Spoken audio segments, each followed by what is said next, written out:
So, we've always had overseers at Alpine, right? We've always had overseer teams. We've always said that we have plurality of leadership in our overseer teams. And so structurally, that's always been the case, at least in the 12 years now that I've been a part of Alpine Church. But I think practically, I'll just speak for the Logan campus, for the first 4 or 5 years, practically we didn't function that way. Like, it was really, I was the guy. I made all the decisions. I did most of the ministry. And it wasn't until we got out of that and we started having multiple overseers really play a role that really we've seen a lot of amazing things happening in Logan and seeing growth and seeing more people getting connected to mentors. So we're excited about where this is headed. We think it's how we've always been structured, but I think we're just making it a lot more practical.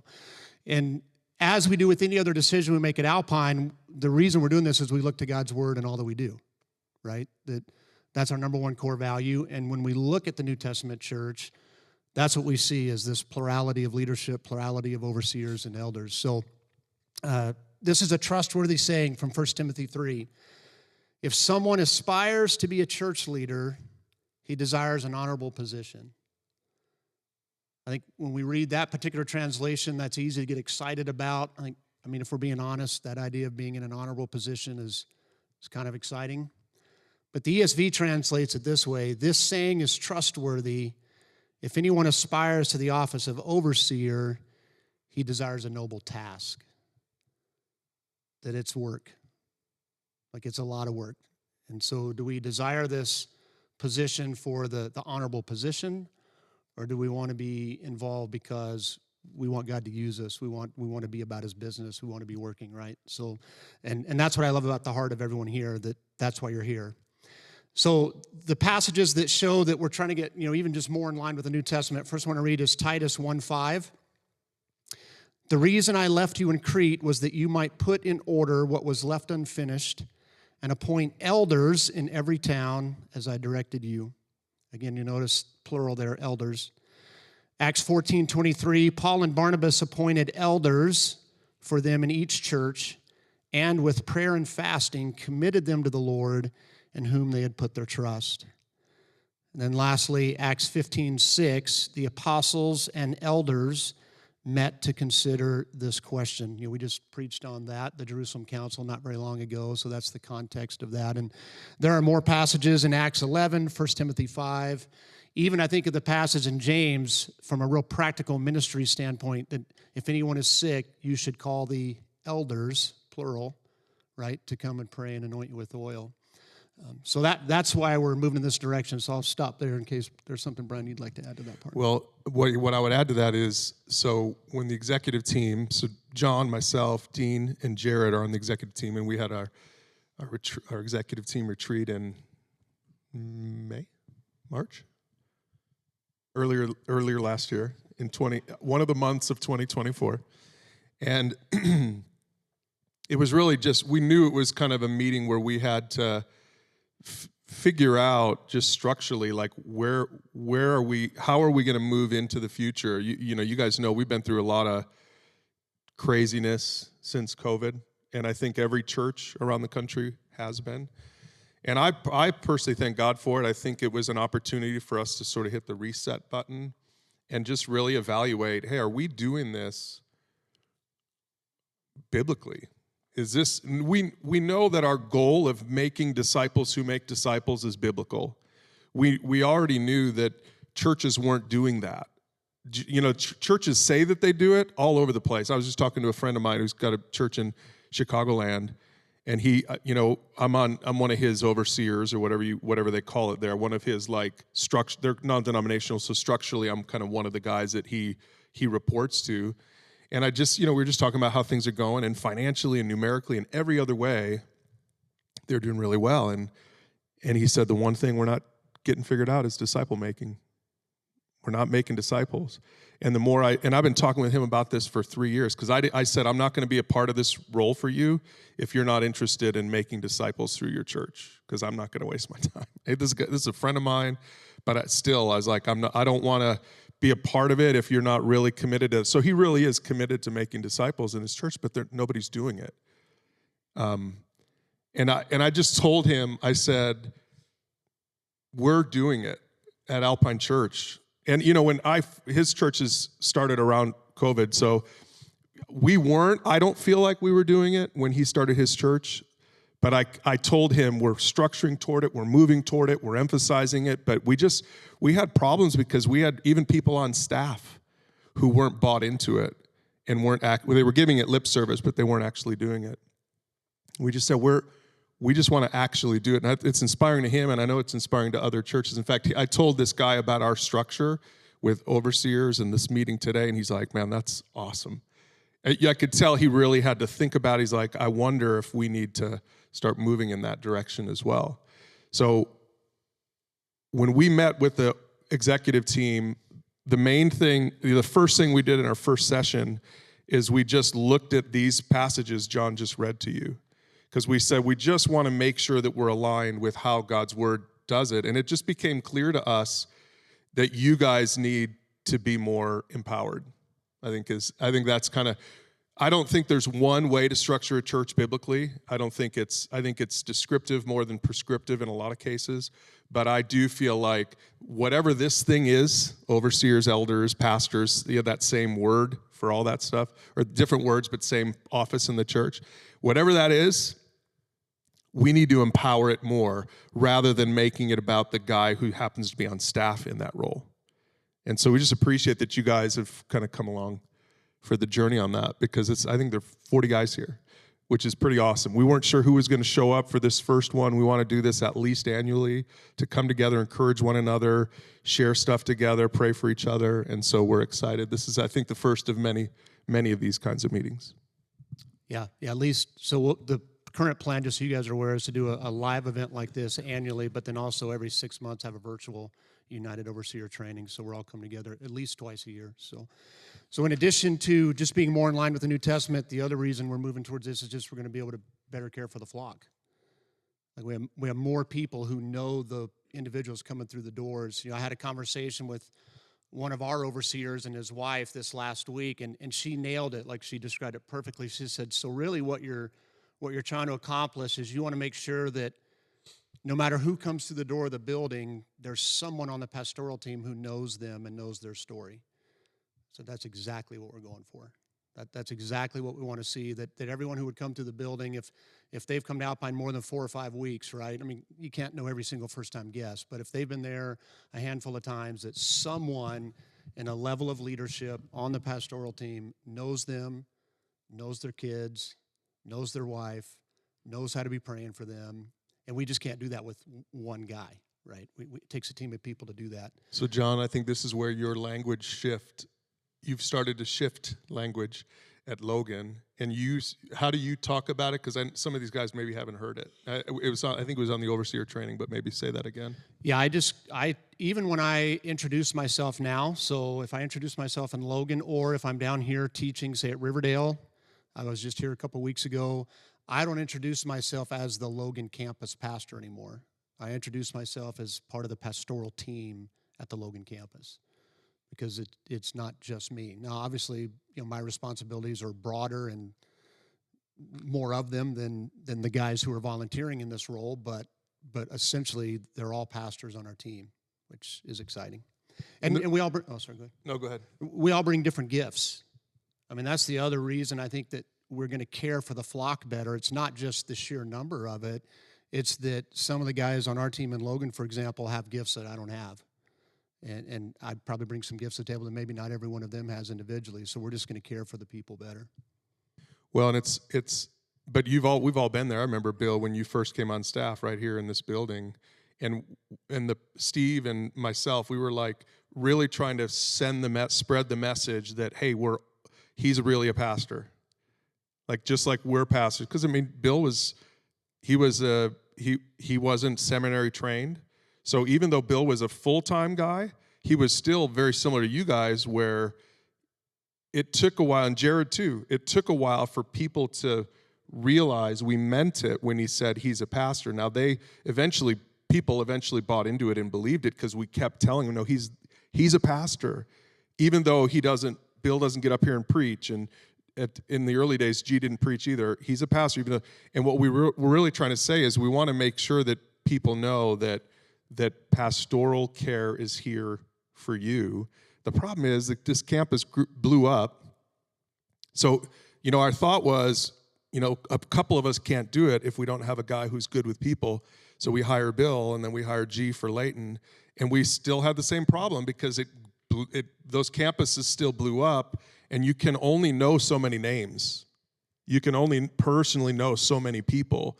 So we kind of really, for 15 years, we had the same problem.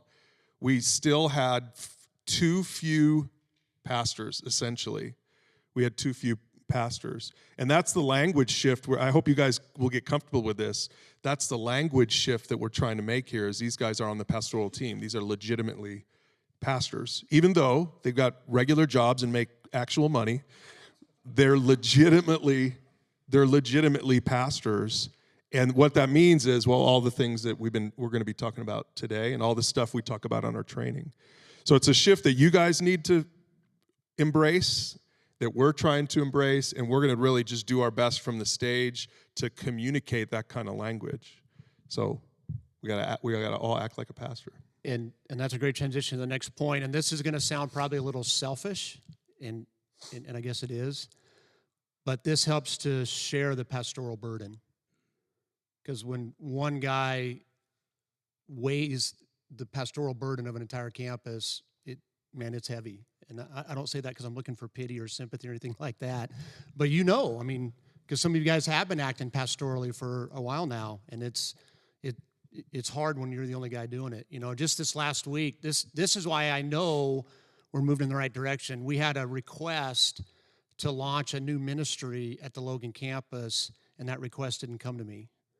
That request came to another overseer who then reached out to us and said, hey, can we talk about this at our next overseer ministry? Like that excites me that they're viewing our overseers as part of the pastoral team. They're not bringing everything to Pastor John, that they're going to the other guys on the team. So just to give you an idea, like I had an email last night. Well, actually, Pastor Brian got it too. So there's this lengthy email that I'm going to have to respond to from a congregant about issues with the sermon on Sunday. And so to be able to share that with our overseer team, because we have our next meeting tomorrow, and not me just responding just from my perspective, is going to be such a blessing, and will probably be a more self-controlled response if I'm telling the truth. So that's helpful. In visitations, right? I mean, you have a campus of 400, 500, 600 people. There's no way a guy can do visitations for everyone who needs them. So being able to spread that burden out. And then I'll probably have Brian speak more to this, but even just like the viability of our structure as we continue to grow. We still have a heart to launch new campuses. We still have a heart to have more Alpine campuses along the Wasatch Front. And this structure allows us to do that with smaller launch numbers.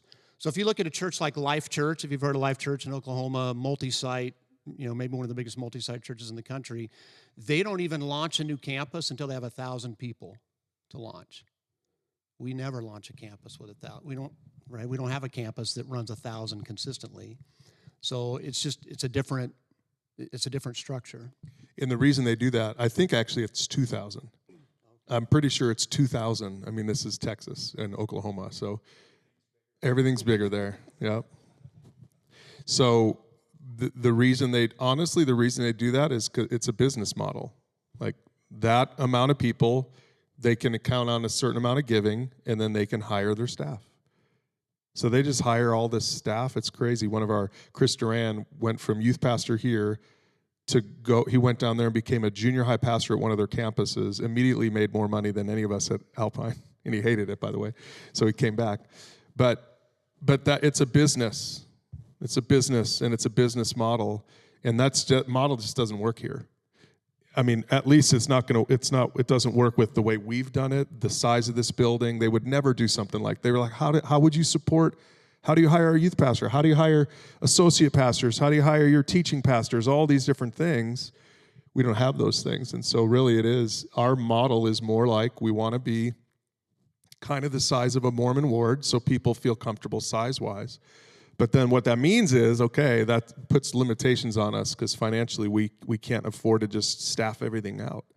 And that's where you guys really come in. And if if we can structure it well and make sure to train you up well and make sure that we're all on the same page, we feel like this is going to be a different kind of church. In fact, my buddy from Chicago said, do you think this only will work in Utah? Because this sounds like a Mormon strategy. I said, this is actually better than a Mormon strategy. Because if you think about if you know a bishop, in the Mormon church, they do it like churches. They got one guy who's the guy, the bishop. And everything kind of goes through the bishop. We've got 10 guys at a campus. So I feel like it's even I think it takes some of the good stuff from the way the Mormons think about it, but it improves on it by, like we're saying, John, spreading that burden over multiple guys. But it's going to take organization. And then again, our hope is once we really establish this at our campuses, then it's going to be clear to all of us at some point, like, okay, we can go to Salt Lake or we can go to Smithfield or whatever, because we know now what we need. We need a good team of overseers, and then the staff piece, we're still fine-tuning. Yeah, so here's the reality of you guys all being here, and you've probably already experienced this. You have a target on your back now from the enemy. Probably noticed maybe once you accepted the role as an overseer at your campus that marriage had a little more friction in it, or kids were a little more rebellious, or whatever, right? I mean, that's just the nature of the beast. So we're going to get into a lot of practical equipping today. That's what we're heading into. But before we do that, I want to cover each other in prayer. And so I'm going to ask you guys to break up into groups of 3 or 4. I want to keep it small. I'd prefer you connect with somebody from another campus just to get a chance to meet some other men. I'm not going to mandate that, but that'd be my suggestion. And as you meet, the reason I want to keep the group small, I'd love for each of you to share not only your name, but share your wife's name. You know, tell the guys you're praying with how many kids you have, and let's just cover one another in prayer before we get into the kind of practical equipping stuff. Let's pray for protection for marriages, protection from temptation, for wisdom as you guys are more and more involved in decisions at your campus. So I'm going to ask you to do that. We're going to take about 15 minutes. I don't want to feel super rushed. I want to make sure we have time to do that. Brian and I, we're going to come down. We'll get in a group as well. And then after that, we're going to move into some panel discussions. So one of the cool things is when you have a group this size, you've got guys in this room that are already doing things really well. God's already working through them. And so we're going to bring them up. We're going to talk about how do I act more pastorally on a Sunday, for example? What does that mean? How do I get out of the mindset of maybe just coming and hanging out with my buddies, which is fun. Who doesn't love to do that? But how do I really begin to think and act like a pastor on Sunday? How do I take ownership? How do I work the lobby? So those are the kind of things that we're going to bring some men up and get their feedback, because they're doing a really good job of it right now. But let's break up into groups 3 to 4. Let's spend some time praying, and then we'll jump back up here in about 15 minutes. So these are 2 guys that we've just noticed do a really good job at being engaged on a Sunday, a good job at looking for first-time visitors, a good job at connecting with people. So I've got a couple questions that we're just going to talk through with them, how they do it. And again, you may not do it exactly the same way, but I think there'll be some really helpful information here for us as we talk through this. And then this is the kind of thing that you as a campus overseer team, you're going to be able to discern maybe which of the guys on your team are really gifted at this. Because I would just say Bill, I'm not saying you don't, Joe, I just don't know you quite as well. Bill has a supernatural gift of just engaging with people. I think it's one of his spiritual gifts. So not everyone has that gift, and that's okay. We all have different gifts. So one of the first things I want to do is, Joe and Bill, tell me, how do you guys pick up on if someone is visiting for the first time or is pretty new? What are some signs you're looking for? And then once you recognize that, how do you engage them? Very practical, how do you introduce yourself? How do you ask them, is it your first time? Because I think that's probably not maybe the best question in case they go, what do you mean? I've been here 6 months. So I'll start with you, Bill. What are you looking for to kind of give you clues that I think they're here for the first or second time? I'm going to go engage with them. Well, first and foremost, you have to be looking for it. So I think the best word that I use is intentional. You got to be intentional. You got to be looking for this. You can't be jawing with your buddies. As much as I love to the camaraderie and everything, it's hard sometimes to talk about fishing or hunting or whatever's going on with your buddy out there. But if you're intentional about looking for these people that as they come through the door, I think it makes it even easier.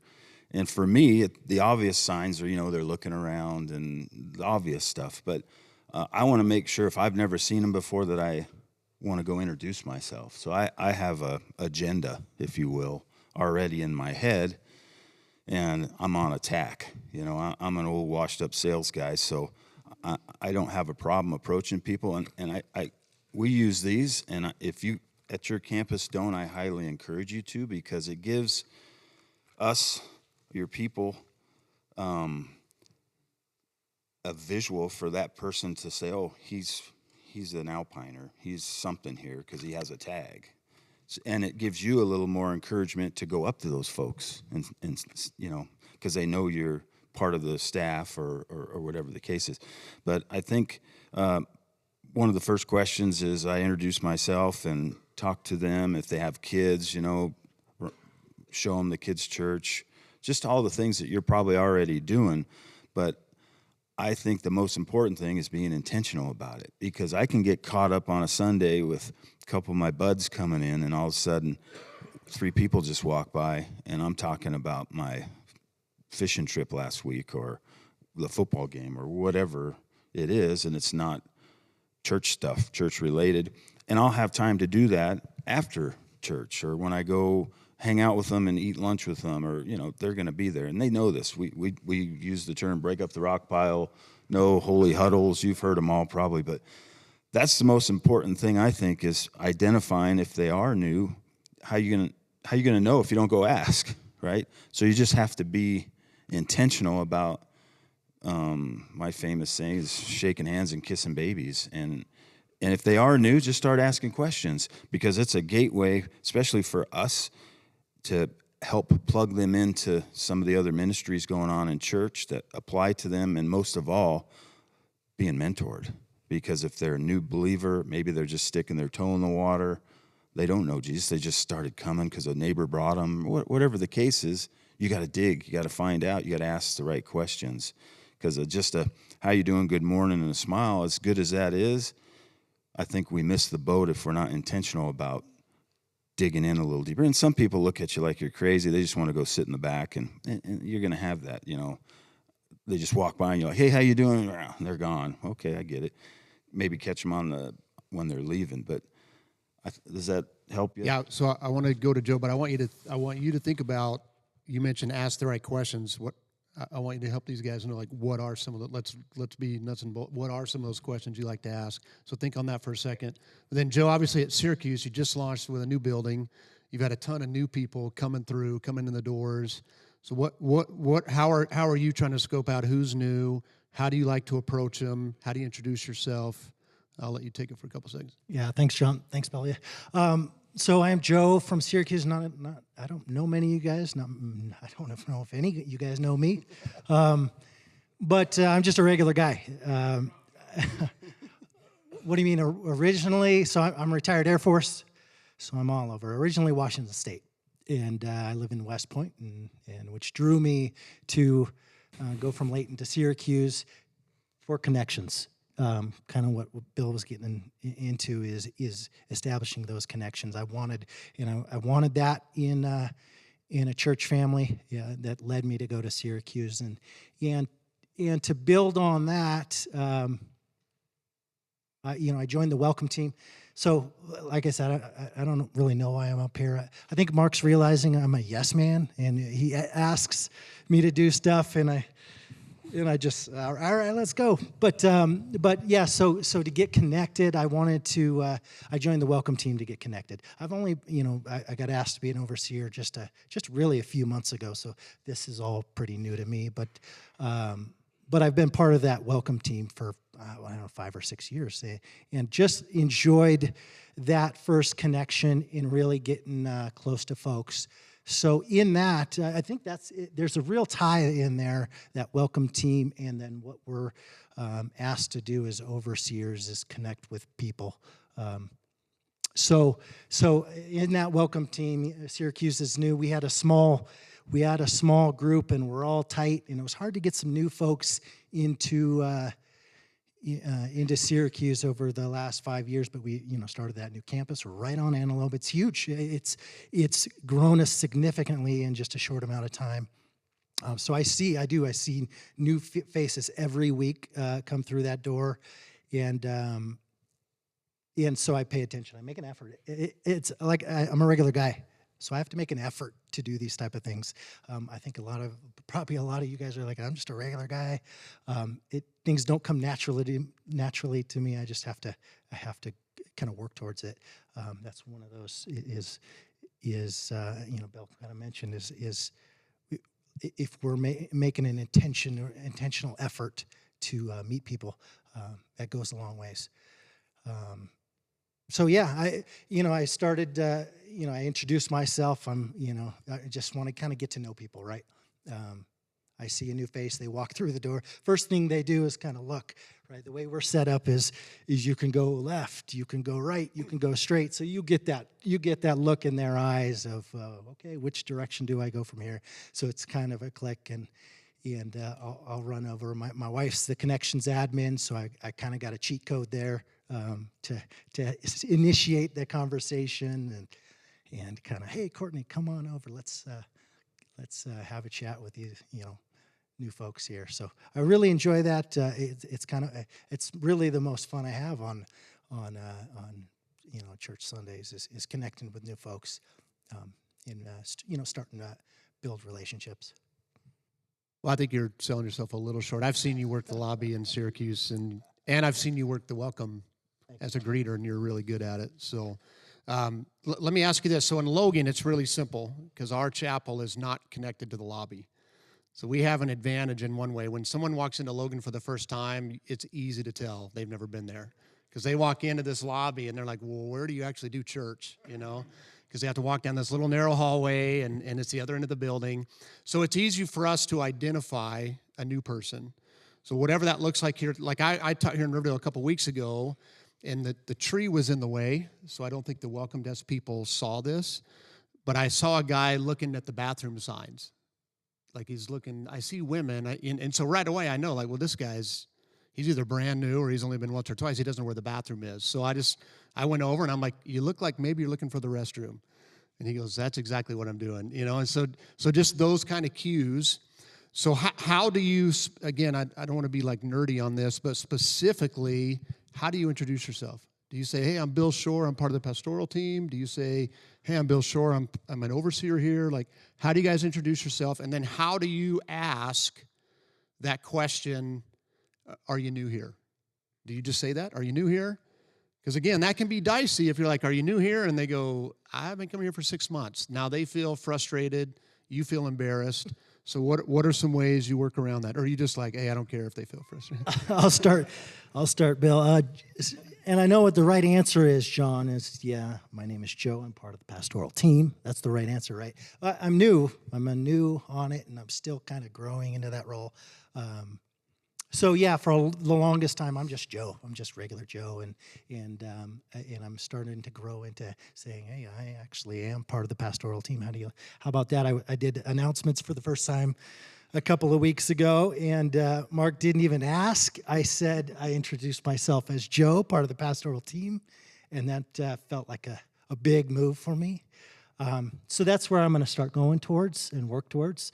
But then, the second part of that question is, there's times where I've been coming here a few weeks. Because I'm not on the. Previously, I was on the welcome team where it's twice. I think it was twice a month. I did it quite often, but I'd miss a few faces, and it would happen, and so then I'd quickly well, I haven't met you yet. My name's Joe, and glad to meet you, and kind of are you local? How long have you lived here? Just kind of start an easy conversation. I of course gravitate toward chatting with men. As they come through the door, a good handshake and a good how do you do, and a connect on the old sports, cars, work, the basics, and just have a good chat. And of course, kind of get them into that welcome. We have a nice little welcome desk where folks are there to give them the welcome cards and that kind of stuff. So that's kind of how it goes for me is smile on my face. My bad. I haven't met you yet. Glad to meet you. How about you, Bill? Yeah, I just introduced myself as, well, it's hard because I was the campus pastor so long, but I'll say pastoral team, or if I slip and say campus pastor, and we talked a little bit about that. And sometimes it's nice to say campus pastor because then they, especially for new people, because they funnel in, because I'm the one talking to them, and all of our other guys are out there as well. So that's kind of one of those I'm working on. But depending on their glazed over look in their eyes or not, I kind of go up and ask them their names, introduce myself, and then find out if I've met them before, because that's kind of like, how long you been coming? Have I met you before? And they say, yeah, 3 weeks ago. And I'm like, oh, okay, yeah. I say, you kind of look familiar. Helps me get around that a little bit. Have I met you already? But because you look familiar. That's a little easier to take than who are you and how long you been coming, and they've been here for 6 months. So it's hard to control that because we have so many people. We're, so many new people every week. But I'll always open the conversation of where you're from, those type of things. It's easier with guys, as you said. If it's just a single gal or a couple gals that come in, women, it's harder to, but that's why this is handy, because then I don't look like I'm creepy Bill, the, pervert. Well, thanks. Appreciate that. He looks like official creepy Bill. Exactly. Yeah, it's, and then I try and walk them over towards the welcome desk if they are new, for sure, to the welcome desk, so that I can introduce them to whoever's running the table that day and get them plugged in. And as I kind of get out of that conversation, I let them take over that conversation. And that transition works pretty well. But for the most part, I'm just Bill on the pastoral team, one of the team leaders. How can we help you? Where are you from? What do you do? And you know how it is. If you connect with somebody and you have something in common, I work on bass or whatever, fill in the blank, then automatically you have that open door, and it just makes it easier for conversation. And I know, I hated talking to people back in the day. I just would soon not be around people. But God opens those doors, and it's a learned thing. I really believe it's a learned thing to be able to approach people with confidence. And just look at it this way. God's put you there in front of that person at that time for a reason. And so that makes it easier to go, okay, Lord, you got me in front of Bobby and Sue, and I'm supposed to be here. So it just empowers me better. You can hear more about that. But No, that's good. So I heard both of you mention the welcome desk. I heard you mention the connections admin. So I think that's good. So as you're engaging with newer people, what are the next steps you're thinking of? Like what do you hope will happen at the end of that conversation? Are you really pushing to get them to the welcome desk? Are you pushing to get them to fill out a card, scan a card? Are you looking to offer to pray for them kind of right out of the gate? Or do you feel like people are sometimes going, whoa, wait a minute, I just met you. What next steps are you thinking through as you guys are engaging in the lobby? Well, I'll dive into that. One of the goals is to get them in the system so that they don't fall through the cracks. And that's why I'm taking them to the welcome desk, because I want them to fill out a card. I want them to scan a QR code so that they're in the system. I'm horrible about remembering names. I do the name association game, but it kind of backfires sometimes. So I keep a notebook in my pocket. Hence creepy Bill.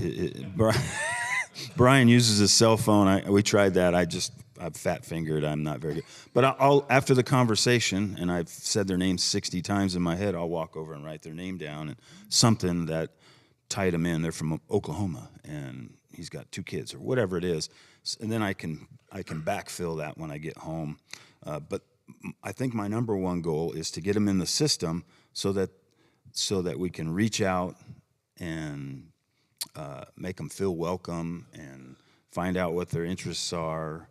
And part of that's in the conversation as well.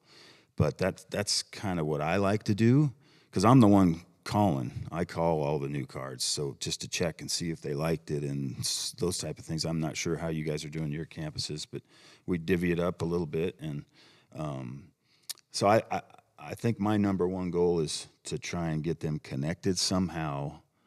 Even if they're new and they're visiting out of town, I still want to call them and say, thanks for coming. It's great to have you. I don't know. People, it's the old saying, people don't care how much you know until they know how much you care. And so I think that goes a long way in reaching out to people and making them feel welcome. That's our theme for 24 was warm and welcome. And I think we accomplished that at Riverdale. We're never going to get there, but we're doing a pretty good job with our welcome team and all the overseers, all of us, our team is, there's always somebody in the lobby, always 2 or 3 guys, and the teams that are always assigned to that. So people aren't getting missed. I mean, if you dodge a Riverdaleer that has one of these on in the lobby, you're good. Because we try and just overkill. I would rather overkill than somebody. There's nothing worse, and this is, 18, 19 years been at Riverdale, than me to hear that you're not your campus is not friendly, or a negative comment in that aspect. That for me is like, oh, I don't ever want to hear that, because that's totally the 180 from what we want to accomplish, and so I think that's where we're at. It's good. Thanks, Bill. And Joe, how about you? So you mentioned connections admin earlier, but what are some other next steps you're thinking? Or Yeah. So again, my wife is the connection admin, so it's easy for me to draw her in. So if you haven't already, make get a relationship with your connection dad. Not like I have, professional, professional relationship. you mean like the Bible, the way the Bible describes relations? Careful. What are you? But what are we doing? But yeah. So yeah, she's obviously the boss, and I do what I'm told, and so I'm told that welcome card is important. Just like you said, get them in the system. But I also want to mention it's not just about the first time. It's about the first and the second and the third. The weeks in a row, once you write their name down, coming back and shaking hands and that next day, in that next week, or the week, even the week after, get into that same conversation you had that first time.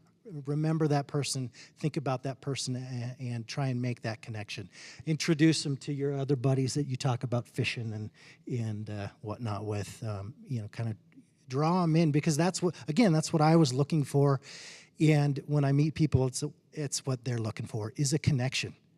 They oftentimes have left another church looking for a church that they can get and feel that connection with. And so I think it's important that we attempt to do that. But again, welcome card, sorry, we'll get back to that.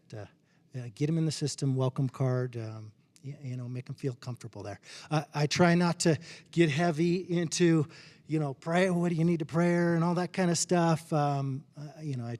Comfortable, get them comfortable. Week 2 and 3 and 4, there's time for that kind of stuff.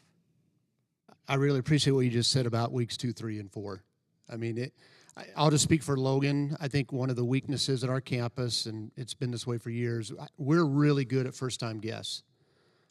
I would challenge you to find a first-time guest who's been to Logan that didn't get welcome, didn't have 4 or 5 people shake their hand. Because, again, they're easy to spot. They walk in, they're looking around, where's your chapel, right? But where we struggle is weeks 2 through 8. That we have people that everybody knows they've seen them before. They're not brand new. And they don't have that look in their eyes, so they just walk in, they go sit down, but they're not really connected yet. They're not in a small group, they're not on a serving team, they don't have a lot of relationships, and they'll just sit in that aisle, and not a single person will say anything to them. It kills me when I see that happen, and it still happens. Like, we just need to get better at that. Again, I'm only speaking for Logan. I don't know if that's the other situation, but those weeks 2 through 8, I think that's a super good point. And even then, like, thinking through connections. They've got young kids, but they keep bringing their kids into the chapel, for example, or the auditorium. They keep bringing them in. Maybe have that conversation. Hey, have you checked out our kids' church yet? Let me go introduce you to our kids' church director, right? Or, man, you've got you've got 3 young kids, and I know how hard that is as a young couple to have 3 young kids. I remember that stage in my life. There's a small group that meets on Tuesday nights that a lot of the families in that look real similar to yours. Is that anything that would interest you? Just, now I wouldn't do that on the first week, like you're saying, Joe. That's probably a week 4, 5, or 6 conversation. But just always be thinking through next steps. Like, how can I help this couple take their next step? And I really appreciate your line earlier. I've kind of migrated to that too. You look familiar, have we met before, versus how long you've been coming to Alpine, or is this your first time? And more often than not, they're like, yeah, we met one time, but it was a month ago, or something like that. So I think that's a good way. One other thing that you just mentioned, and I learned it from Brian, he's the best, is when you're talking to people and you're finding out about them, I walk them over to somebody that I know that they're going to connect with. Maybe they even work together. I've seen they go to different services and they work together with somebody they didn't even know at work went, this type of thing. But intentionally, I love that word, walking them over. Dave likes to bowl, and I know Johnny's in the weekly bowling league. Then I walk them over there and they introduce, and now they have some commonality. It seems to soften, and that's what the Connections admin, it's been so awesome here at our campus, because they're in a system. If we get them in the system, they got the process. They're getting phone calls. They're getting emails. They're getting all of the websites. And, so I think that's a huge point. What we're going to talk about now is just taking ownership. So both Ken and Tracy are guys that when we think of taking ownership, man, I feel like these guys model that all the time in a lot of different ways, by the way. So thank you both for just owning it. I mean, even this morning. Nobody asked you to bring sausage. Well, I wanted there to be some man food at the breakfast. We've had a little bit of experience with that from the last one. But that's the kind of stuff we're talking about. This is like a women's event. Is that what you said? No. Yeah. No. Hey, Tracy. So I'm going to just throw out a couple of areas that we all deal with as overseers that relate to the campus, not necessarily just on a Sunday morning. And I just want to have you guys share kind of the approach you take to it, what you would do in a situation, if it's something you're just going to do yourself, because sometimes that's good. By taking ownership, we just do it, but that can't always be the answer. Sometimes the answer of taking ownership is finding a person who should be doing that task and encouraging them, supporting them, coaching them, right? So we can't always just be doers, I guess is what I'm getting at. Being an owner doesn't mean you're always the doer. Sometimes it means you're pulling that other person alongside and you're supporting them, you're helping them, right? So let's start out with just facilities. Okay, so you guys show up at the campus on a Sunday morning, and for whatever reason, doors aren't unlocked, or the bathrooms are a mess, or how do you approach that? What's kind of your go-to? And let's just talk through facilities. Well, I have a routine because my wife has to be there before 8 o'clock in the morning. So I go there with her, and I unlock the doors because often there's women out there ready to come in for the women's group that starts so early. And then just to help out Whitney, I go around and I do a bunch of the things and things like that. Just things that need to be done. Even if there's leaves out front, if there's snow or something rather, the snow team hasn't been there to clear it. I just jump right in and see what's been done. Sometimes I usually go around during the week when I happen to stop by. I'll make sure the trash cans are done and stuff, which our clean team's doing a really good job with that now. And just kind of taking ownership of all those things, just to making sure, like you mentioned at the last, people come in, they want to make sure the campus is clean. It's one of the things first-timers are going to evaluate. Worst thing could be somebody runs out of toilet paper. Oh my goodness, especially in the women's room. And I have no idea how they use so much toilet paper there, but they're always out. But anyway, it's one of the things I do on Sunday mornings. I go and I make sure that these things are done, because little things like that do matter to people. And they may not put it online that, hey, they ran out of paper towels or something rather, but it's just like you said, making sure our campus is 100% ready to go. And that's also another thing I do is I kind of, because I'm on the clean team, it's kind of funny, that was the first thing I ever signed up for, because 3.5 years ago when I started coming to Alpine, I was there on a Sunday morning and I knew John Swan a little bit, and he was going in to clean the restrooms. And I'm going, Attaboy, Swan. Way to take ownership. I'm going, Swan, seriously? You're the campus pastor and you're cleaning the toilets? What's going on here? So that's when I signed up for the clean team because I thought they must be shorthanded if he's having to do that. I'm sure someone just missed it that week for some reason, but I think it's just having our campus. Yeah. Valerie made you do it? Anyway. So, anyway. Yeah, just the same as Ken, you know. I mean, it's one of those things that, I mean, when I became an overseer, I mean, my background's in the Marine Corps, you know, so you can't ask somebody else to do something you're not going to do yourself. So I'm involved in a lot of the teams, and if the trash cans need to be cleaned or whatever, Steve or me or Fred, we just do it. You know, sometimes I try to rock, paper, scissors with G, and he's always got an excuse. So G's really good about helping out with all that stuff. So we just try to, you know, you have a lot of things going on that you don't know about. So my intention is sort of with the foyer, that's the area they're going to see. And women straight up will tell you, don't have soap or toilet paper in the bathroom, that's the worst church, and they're never coming back. So they got to be clean. So we make sure it's all done and that the trash cans are emptied and stuff prior to the services. And that seems to be one of the things that people have always said about West Haven. I'm sure about the other campuses too, is that they were impressed with how friendly and how clean the church was. Okay, same scenario, not necessarily the facilities, but you show up and you notice volunteers are missing. So maybe you show up early, like you do, and coffee's not on and it should be, or there's nobody at the door. Is the first step for you, I'm just going to throw my name tag on and fill it? Is it, now that we have connections admins, I'm going to reach out to my connections admin, make sure they're aware. I'll go fill in the gap until somebody else shows up. Tell me what that looks like for you when you notice that a volunteer's not there. Go for it. So at West Haven, that's, I'm sure it's with every campus, but we've struggled. That's one area we struggle with all the time, is keeping our teams filled up, or just asking people to either volunteer. You know, they got every excuse in the book of why they can't. So yeah, we pretty much, we know Fred's going to be in children's church first service. So me and Steve always, and Marty, just, we sort of say, oh, there's not a sixth grade teacher. And Steve or me look at each other, and one of us goes that way. We're experiencing that right now with our fusion. Brent's still doing first service. He wanted to stay and do first service. So now the overseers have taken on that role of the second service. We figure what's a better way to get to know the kids, right, than to do that second service. So we're going to come up with a rotation on how to do that. And but yeah, we very seldom try to close any of the children's churches or the children's classes if we don't have to. And we're looking some alternative ways for this summer to where that's when we have a struggle for teachers, right? So we're going to look at doing sort of a united type of setting where there's a couple adults and a whole bunch of teenagers, hopefully from Fusion, that are going to help out. Yeah, so if there's something missing, if I see that, hey, it's 15 minutes before the start and maybe a greeter's not there, maybe they're just showing up a little bit late, I usually just jump in there.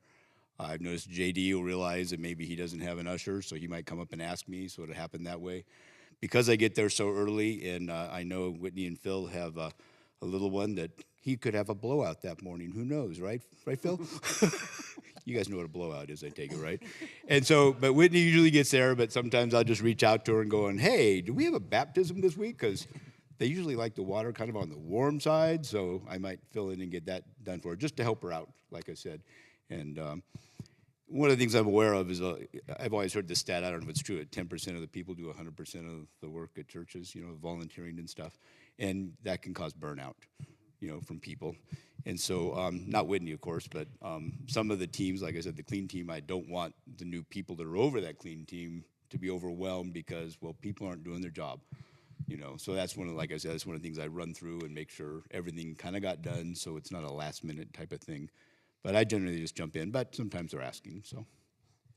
Okay, I'm going to shift gears a little bit. How do you guys take ownership in the idea of just like visitation or ministry opportunities? So, like I heard a great story just this last week, Tracy, maybe it was the week before, but recently where someone at your campus in the hospital, overseers were kind of communicating, hey, did you know, and I don't remember the name of the individuals in the hospital, and you were just like, I'm already on my way, I'm on it, you know. So how do you communicate that need to the rest of your team? Is that something you guys do in your meetings when you're meeting monthly? You just were aware of it? Kind of talk us through that. Okay, yeah. So first of all, I look at it from this perspective, right? Everybody, like you said, John, everybody has gifts here, right? You know, my adult analogies are all from the Marine Corps, so a lot of them at least. I think that being the jack of all trades but master of none is sort of how I try to approach it, right? Like what Ken said, you got to fill up the baptismal. Can't baptize somebody in an empty baptismal, right? So we do it. So my point with that is that we don't have to be perfect at anything. One thing that stuck with me early on was a profound statement. And that's the only time I'll ever say anything that Brian told me was profound. But yeah. Brian said right here in this building, for us to be leaders, we only have to be 1 or 2 steps ahead of the guy or gal that we're trying to help, right? And being an expert just means you have more knowledge of that subject than somebody else does. So with that situation, young lady's really struggling. You know, she's on our worship team. We know what her problems are, and you know, Steve has kids. Fred has grandkids.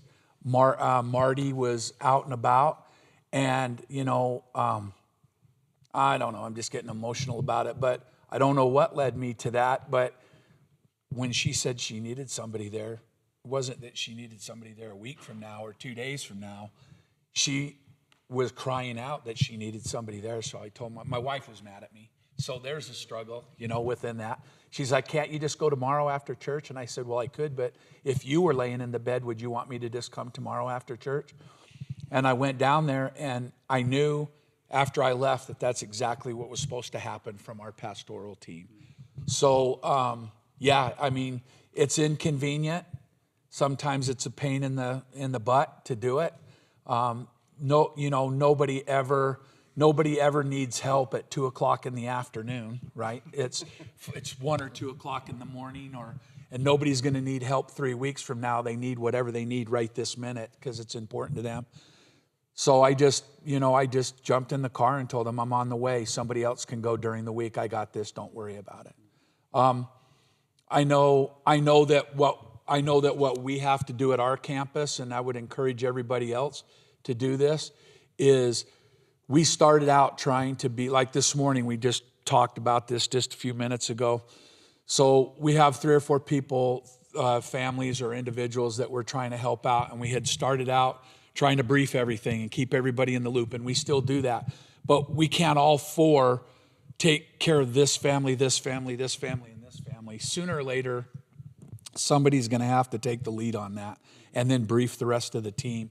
So that's sort of how we've started to try to approach it, or we're just going to get burned out, and we're not going to give anybody good support if we all try to do it and all try to be. It's not about being in charge of it.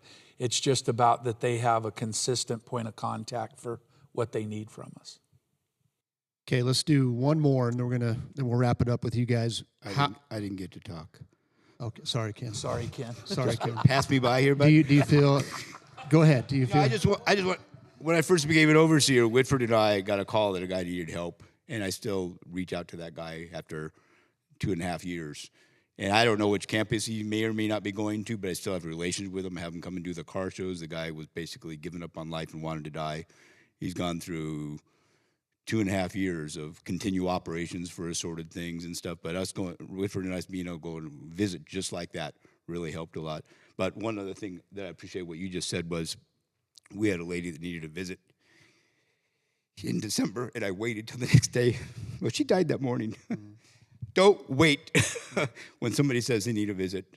you know, and I don't think we get a lot of people asking for that, but it broke my heart that I waited. Now, the women's group stepped up and went and saw her that night and had been seeing her. In fact, one of them got there 15 minutes after she passed the next morning, but others had gone and seen her, so that was a good part. But visiting people in the hospital matters. And I know that through a grapevine, I'd heard that she just wants a pastor to come visit. We didn't do it, but the women showed up. So anyway, and that's one of the things that I also realize is that within our overseer group, if you can't do something or have on the group meeting, just reach out and go, hey, who's available? I got to go do this. Yeah. And it can happen so quickly. Well, I think that, number one, I appreciate your heart in that story, Ken. But number two, I mean, the reality is our primary ministry is to our family. Like, I want all of you men to hear this. So sometimes you do have to say no. Like, you have to be the one that's like, I'm not going this time. But again, that's why, but if there's 8 guys on our overseer team, probably one of us can go. You know what I mean? Probably one of us can go right now. Whereas if it's just up to me, there are just going to be times when the right thing for me to say is, no, I need to be with my family tonight. I haven't seen them for 4 nights in a row. I'm not going tonight.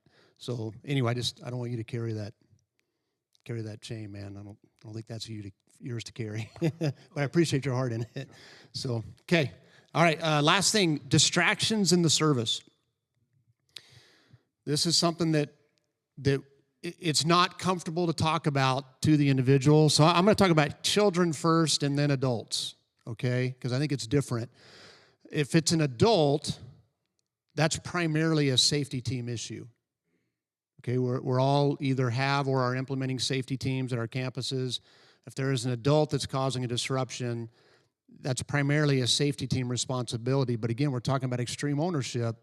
So if I'm an overseer and there's a pretty major disruption going on, now, again, we want to extend grace. If there's a little bit of a disruption, I'm usually just going to eat it. I'll just be quiet. And even if I'm the one teaching, I'm just like, I'll just put up with it. But we've all been in a sermon or service where it just has gotten out of hand probably. So if it's children, I don't think that's a safety team issue. I don't think we want the guys with the earbuds going up and removing a 5-year-old or 4-year-old. Hey, they need throat punches just like everybody else, John. So how? Marine, right? Yeah. So talk through how you would approach that. I mean, again, here's the reality. I know that's uncomfortable, and I know there's a part of this. It's like, what if they don't come back? But that is not the end of the hard conversations you're going to have as part of the pastoral team. Like, you're going to have hard conversations with people who are living together and they're not married. You're going to have hard conversations with the lesbian couple that comes in and celebrates with you at Christmas Eve, if they continue to come, and then if they want to volunteer in kids' church. And that's not a hypothetical. That's exactly some of the hard conversations I've had to have in this role. Like, what does God's word say about sexuality, et cetera?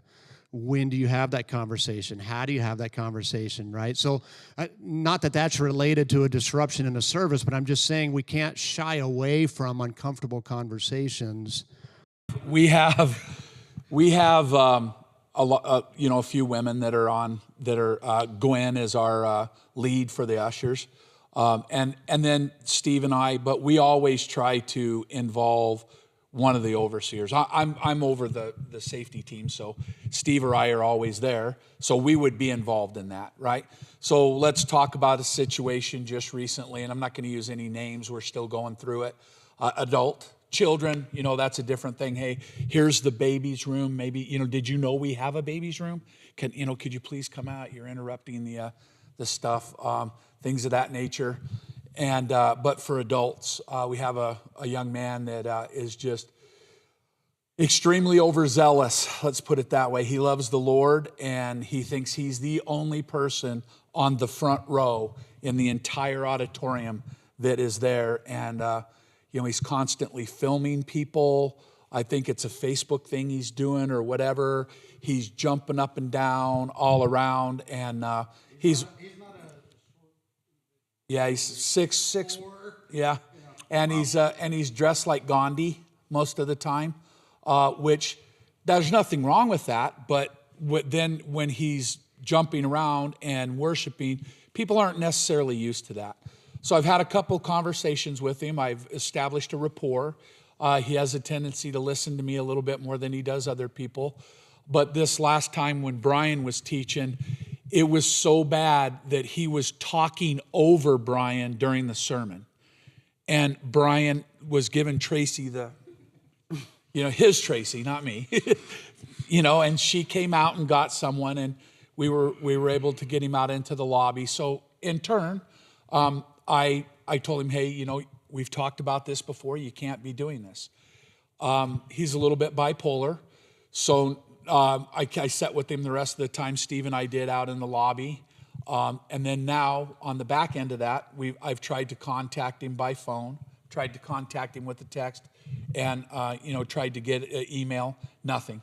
So now what we have to do, and this is about the hard conversation stuff, guys. Now, today I'm getting ready to send him a text that tells him this is after we've discussed it as a pastoral team, and we are now going to tell him that until he's ready to come back, sit down, reconcile, so that we can work out a plan on getting him back in the sanctuary, he's not welcome at any of the Alpine campuses at all.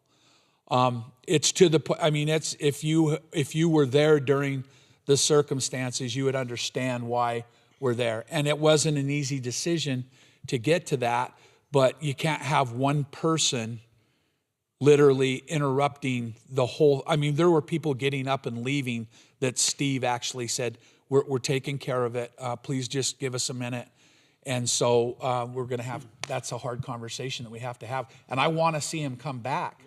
But I've put in 110% to try to work this problem. 110%, Brian. He just used 110%. Oh, was I not supposed to do that? It's not a thing. You can't. Okay. It's I used a large percentage. Talking to a math guy out there, I went to Layton High, so I don't know how much 110% really is. Spoke with G about it, and I spoke with Brian. So once that text goes out, they're going to be on that. So then I would hope that the intention would be that in staff they would share that, because both campuses here, Riverdale and West Haven, they already know about it. It's just that with that situation, it's so difficult because I don't want to tell him he can't. None of us do. But until he can show us that he's going to do what he's supposed to do, he can't go back in the sanctuary. Yeah, and just so you're aware, that's already come up in the staff meeting. So now then it's just a matter of pushing it out to the pastoral teams. Yeah. One of the things about the children is they tend to be repeat offenders, right? So I'm just thinking of like preventative measures you can take. So if you've got a real young child that's super noisy 2 or 3 weeks in a row, to head that off at the pass, so to speak, as they come in and just say, hey, we're so glad you're back, so glad you're here again.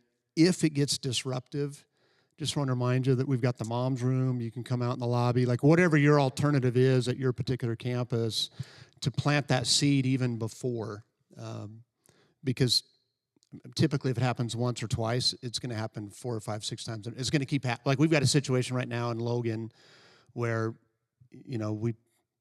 we've asked one of our overseers, he's not here today because he's battling illness, to have a conversation with a young mom, and it's hard. Like you don't want her to feel like we're calling her out and we're doing it the most gentle way we can. But the reality is, we also have had people get up and leave because the kid is just crying or talking or screaming kind of nonstop through. So, we always want to err on the side of grace with the distractions, especially for the kids. So I'm not saying the first time a kid is unruly, you just go yank them out, okay? That's not at all what we're saying. We want to extend as much grace as we can. But we've all been in that service where like, okay, I kind of turned my eye the first 3 times, but now everyone around them is like looking and getting frustrated, then that's probably a time someone needs to step in and gently ask them, hey, can we take you out to the mom's room? Can we take you out to the lobby? Can I go with you? Or grab my wife and bring my wife. Can we go sit with you? Be as gentle as we can, but sometimes you just have that hard conversation. So. And John, the thing about it is, I don't think we, as men, we don't have to do that alone. We got Melissa there, right? Whitney and the other ladies, or Gwen. It comes much easier from a lady asking that than it does from a man. We have resources. Why not use them? I agree with that. I would totally agree with you. I'd bring them with me. But again, I think we talked about pastoral burden this morning. I think that's a pastoral burden when you're having to have that kind of a hard conversation. I wouldn't want to put that on Whitney, but I'd love to have her with me because it does tone it down. It makes it a little more warm probably and welcoming. But again, as the pastoral team, I think we're the ones who need to say, I'm willing to bear that burden. Like I'm willing to have the hard conversations. So, well I'll just add one more thing. Anyone that hasn't ever gone through the couple hours of safety team video that we can watch, as far as a disruption from an adult type of thing, it's well worth it because I can't go into detail on everything it shares in there, and it takes a while to watch it, but it's dynamite stuff. When we had that detective come from, I think it was from Florida, and shared with us how to approach someone, how to keep a distance, make sure there's two of you, and like what Tracy was saying, bring them out to the lobby, bring them outside, depending on what kind of disruption it is, in order to continue that conversation so they don't feel like you're just telling them to shut up and sit down kind of a thing. But I think that's really good stuff. And like what you said as far as the babies, if the ushers or anyone, even the greeters, can mention, hey, we have a place in, mother's nursing room or whatever they call it on each campus, to let them know ahead of time, and obviously then they know they have that option. Because most people, I don't think they want to have their child being noisy during the service. So. And if they're new, most of the time they don't even know we have that room. Right. Yeah. And men aren't allowed in there. I did that once. That's a bad idea. I had a child. I said, hey, we have. And afterwards I was told, that's a mother's room. And guess what women do in there? Hey, I learned my lesson. Well, thank you guys for being extreme owners. Appreciate you guys. Give these guys a hand if you would, please. All right, so in this session, we're going to talk about running the play. Now, you're going to hear that language more probably in the years ahead. But when I say running the play, what I mean is the main thing that we do. If you guys have recently looked at your job description for the overseers, at the top of the job description is your job is to make disciples who make disciples, basically. It's to accomplish the mission. It's value number 5. We're on mission with Jesus. We're serious about that. And what we mean by that is that we all know how to make disciples who make disciples. Again, I talked about my buddy in Chicago who, I think part of the problem is he doesn't even do it. Which is what I tell these guys. I'm like, you're a pastor. Who did you disciple this year? So the problem is these guys are like, well, I don't know what that means, because it means different things to different churches, which is fine. So for some people, it's like making smart Christians smarter. For some people, that's mainly what it is for churches. Like discipleship program is what happens after evangelism. But when we say discipleship, who have you discipled recently? We mean, who have you walked with in an intentional way to help them go full circle as a follower of Jesus? And a big part of that then is the pursuit. So when we finally put out the pursuit, we tweaked it. For those of you who've been around long enough, we called it Foundations at first, and then we realized it needed more tweaking, and we tweaked it to finally now it's this 12-week series online called The Pursuit. The booklet has just the first 10 weeks, and that's intentional, by the way. That's so that the last 2 lessons you'll make sure you're doing online so they understand the resources. Because some people just go through the pursuit with the booklet and they don't really use the online resources as much, but it should be used online as well. But anyway, so that's what we mean by running the play. We're going to talk, and the reason we have Swanee up here is he's so good at this. He's so intentional at this. And then Michael Pate as well at the Logan campus. And we want to I want to just start by saying everything we're saying up here, we expect that you guys are doing as well. I think it starts with the first wave. I think a discipleship culture at a campus starts with us. This is what I told my buddy in Chicago. Like, in fact, he had me come out there a couple of years ago to do a whole training seminar with his staff. And I said, if the staff isn't making disciples, it's not going to happen at the campus. It has to start with us. We have to know how to run the play. Layton campus, we have 10 overseers at our campus. Each one of these guys has discipled somebody in the way we're about to explain. And they're all most of them have guys that are doing it right now as well. When every month when we meet, one of the first things we talk about is who asked for a mentor, and then we make sure that we get that filled either by one of the guys around the table or by someone connected to one of the guys around the table. Does that make sense? Like Ken might be like, hey, I've been discipling so-and-so, and he's ready to be a disciple maker. So let's make the handoff to this guy. So this is, when we say running the play, it's about discipling people yourself and knowing how to make handoffs to make sure that as the campus grows, that the burden doesn't just fall on the overseers at the campus. We want everyone eventually to be in the game running the play, making disciples. So all that to say, if we don't have a clear strategy for it, if we don't have a clear pathway for it that we're all doing, then I don't think there's going to be momentum at a campus. If it means one thing to this guy and it means another thing to this guy, then it might be happening okay, but we're not going to really build the momentum where we're all kind of, using the same language and more or less using the same tools. Does that make sense? And so the reason we have you guys up here is because we want to talk about how you do it. I want to start with the framework of engage, establish, empower. So that's the framework we introduce in lesson 11, I think, in the pursuit. Engage, establish. This is how, like, if you're going to start discipling somebody, you've got to start by engaging them. At some point, you're going to move on to establishing them in the faith, which means you bring them through the pursuit. And then you empower them to do the same thing with someone else. Does that make sense? So you engage, the phases of discipling someone is you engage them. Then when the time is right, you take them through the pursuit.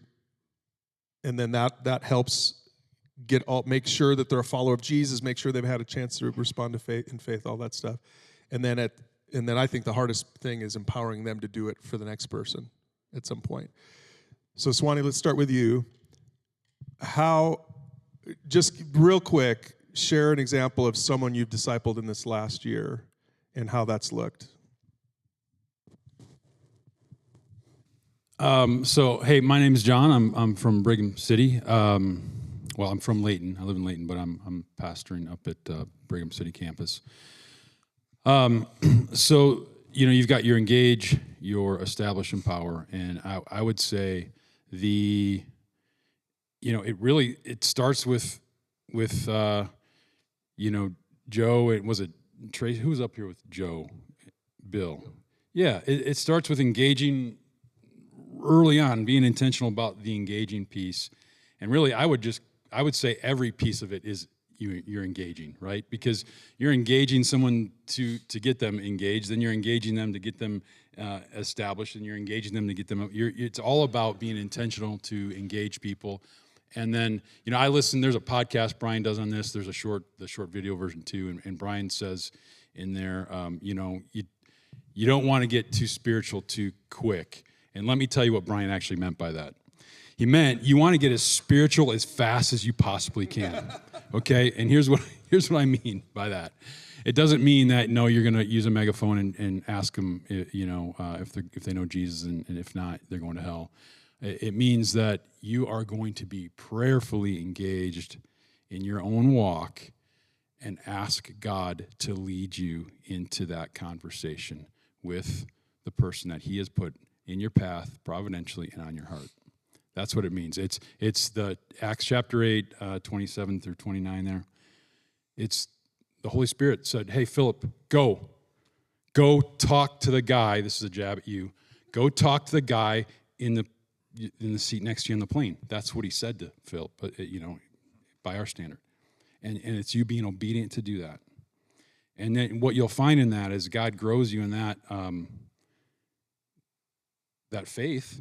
It'll grow your faith. What you'll find in that is just like Philip and the Ethiopian eunuch, you'll see that God has gone before you in it, and like he gives you like a layup, right? So, real world example for me, there was a guy on our worship team at Brigham City, and again, I just prayerfully asking God, who do you want me to engage, Lord? You know, and the Lord, I felt, led me to this person, and so I just started with getting to know him, you know, chatting with him after service. Him and his wife and their kids are around the church a bunch, and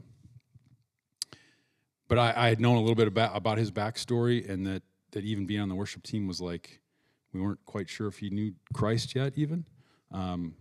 Which, you know, that's another conversation for another day. But No, but I think that's important because it took me a while to learn this, guys. Just because they go to church right, doesn't mean they're Christians. Just because they serve doesn't mean they're Christians. So that's why it's like we're so intentional about getting everyone connected to someone to eventually walk through the pursuit, to give them a chance to make a personal response of faith to Jesus. So I think it's important to say that. And so my whole thing is get somebody, and Dean will chuckle at this if he's in here. I don't see him, but get somebody across the table from you eating food.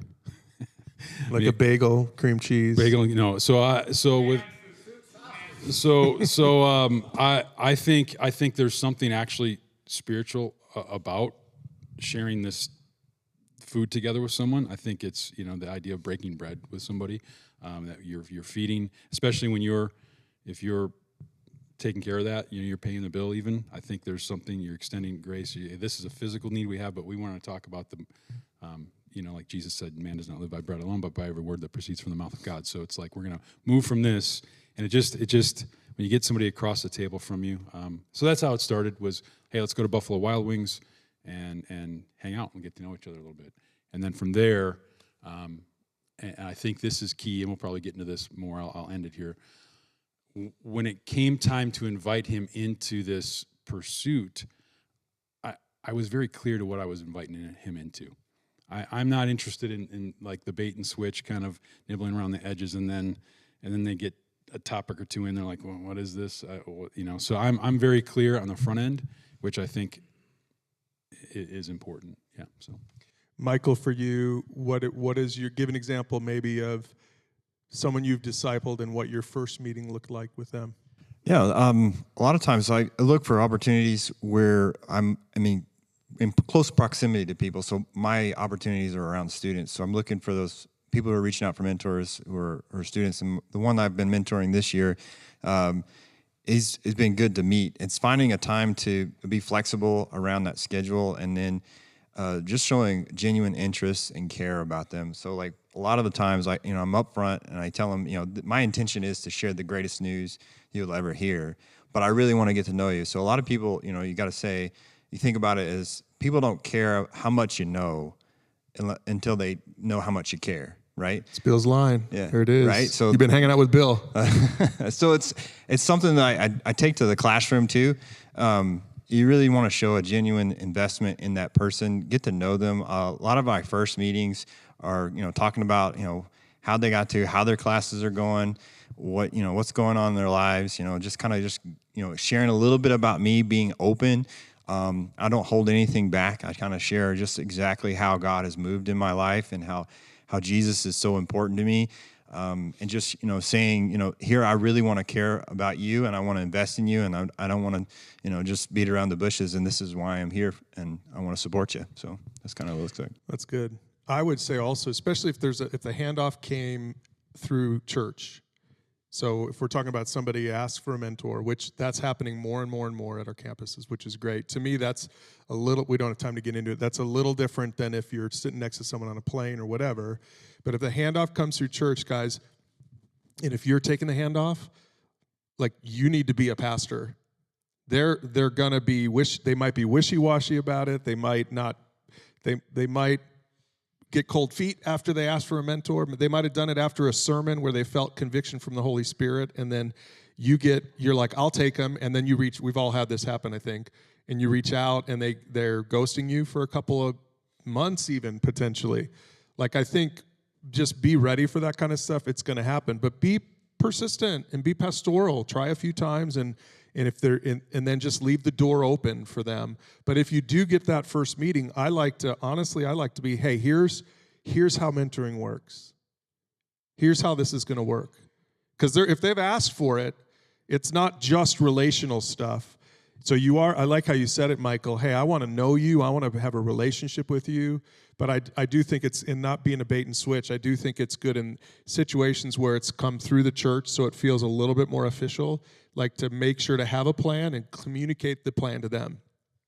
Here's how I like to mentor people. I'd love to meet with you every week, whether on a phone call if we're super busy, or meeting for breakfast or for lunch or coffee or whatever. Like it's really helpful if we can meet every week. And then I want to spend a few weeks just getting to know each other a little bit in our stories. We might do a couple of, so that's the engaging thing, right? But at some point, I'm going to bring you through the pursuit. And the pursuit is, you probably grabbed a booklet at church. If you didn't grab it on next Sunday that you're there, you can find it online. But at some point, I want to bring you through the pursuit, because that's going to help you to know how to really become a follower of Jesus. I think it's helpful for someone to know, okay, cool, this guy knows what he's doing. He has a plan. And I'm willing to go through this with him. So I like to, you kind of have to read the room a little bit, but a lot of times just giving them a clear pathway of here's how you're basically setting them up for engage, establish. And I don't always say the empower stuff. Sometimes I might, but I don't always say like, and by the end in 3 months, you're going to be discipling somebody. You could maybe, if you feel led by the Holy Spirit. Jesus did. Follow me and I'll make you fishers of men. But they still didn't fully understand what that meant. But follow the lead of the Holy Spirit. But I think act like a pastor, take that mantle on you, and think about it. If you've ever met with someone before, it makes a difference if they're confident and they know they have a plan. Like that sends a message to you, right? So send that message to your people. So here's my next question. So you're engaging with them. You're going through some, getting to know them, Michael. How do you know when it's time to start the pursuit, which is to move into that establishing phase of their faith? So I kind of gauge on the topics and the questions that they're giving me, and as I get a sense of kind of where they're going in the maturity level about, they're asking spiritual things, and I kind of get this idea like, hey, some more background about their experience with church and talking through that. And I may lead into that. Well, let me tell you that we've got this is the purpose of our meeting, is we're going to share about this whole idea of what it means to pursue God and how he wants a relationship with you. And that's kind of where I kind of transitioned into that. And let's go through this. I want to talk about, we can talk about the Bible, and sometimes it's skipping around a little bit, and so we come in and out of the pursuit just a little bit, but eventually we come full circle in that whole pursuit. So sometimes I don't take it necessarily all in order, but then I was like, okay, so you've asked a question about this scripture and this Bible. Okay, can we believe this, the word, and how does this all get started? Because I think you have to look for ways in this, and being just having wisdom and discernment, being in prayer about it. So I think that's kind of how it looked for me. That's good. Thanks. Something else that's just recently I've kind of discovered this. Utah is obviously a unique culture. It's a cultish culture, right? And I literally had a conversation recently with a young lady who has come out of a cult in like Wyoming or something like that. And so when she'd pick up a booklet, and so I realized, it dawned on me, it's important, guys, when you're introducing someone to the pursuit, to the resource, whether it's in the booklet or the digital format, that how do cults operate? Cults take their resources and they use their resources as a lens to look at the Bible, right? We have to be clear. I've discovered in more than one case now, when you're introducing the pursuit materials, that's not what the pursuit is. We don't have our own little cult here that we've taken this material now and we're going to look at the Bible through the pursuit.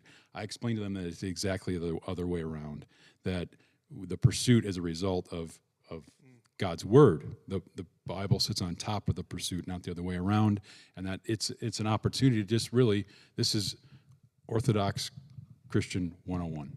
This is essentially we're catechizing. Is that we are assimilating them with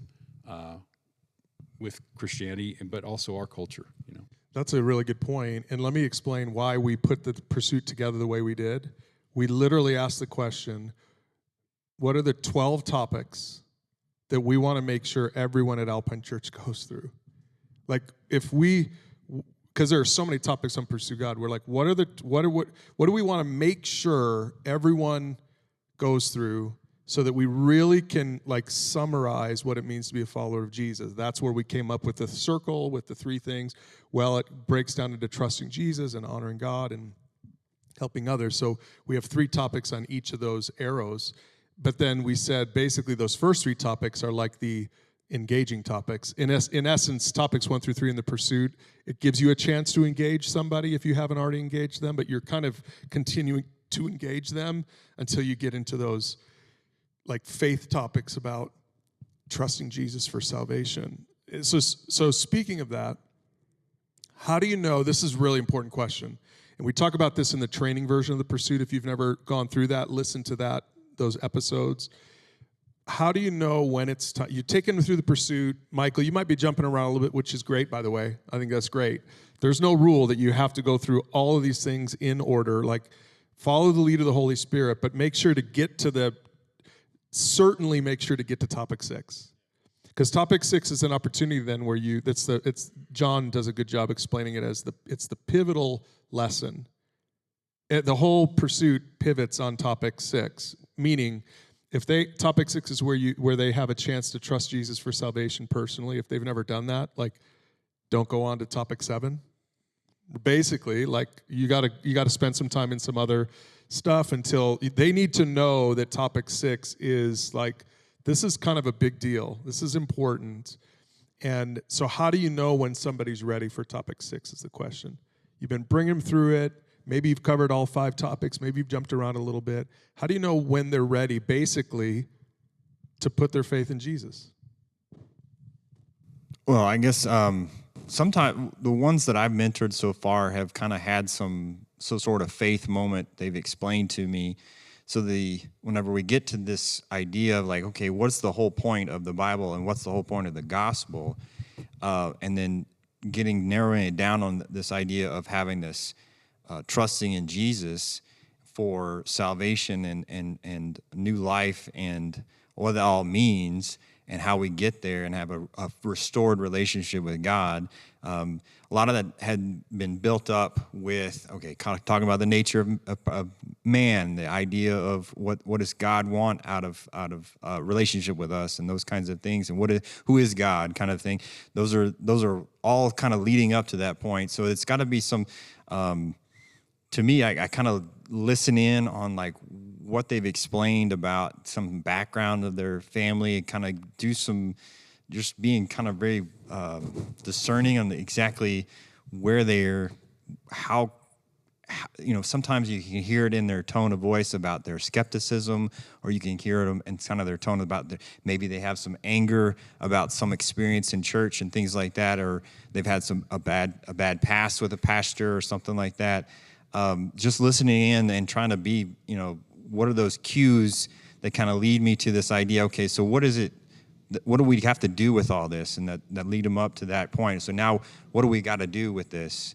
And that's kind of where and if they're like, well, I don't know, or they kind of articulate some sort of idea of like how they might move forward with all this knowledge, then I can go, okay, so what is going back to the Bible, like what does the Bible say we need to do? That kind of helps me lead into that conversation. So, and this goes back to what I said earlier. You've been clear with them on the front on what you're inviting them into, right?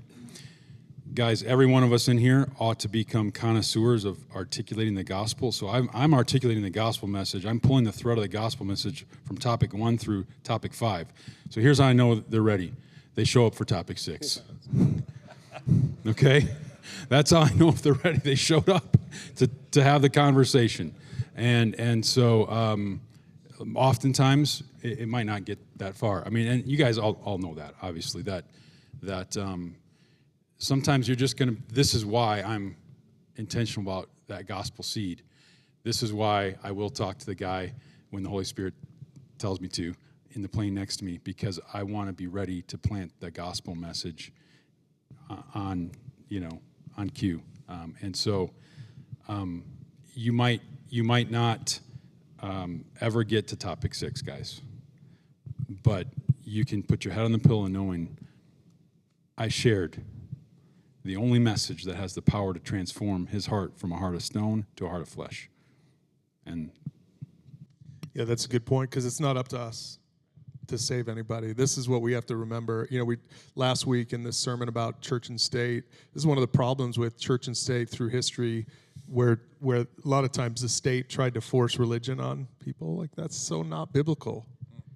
And we can't force religion on people either.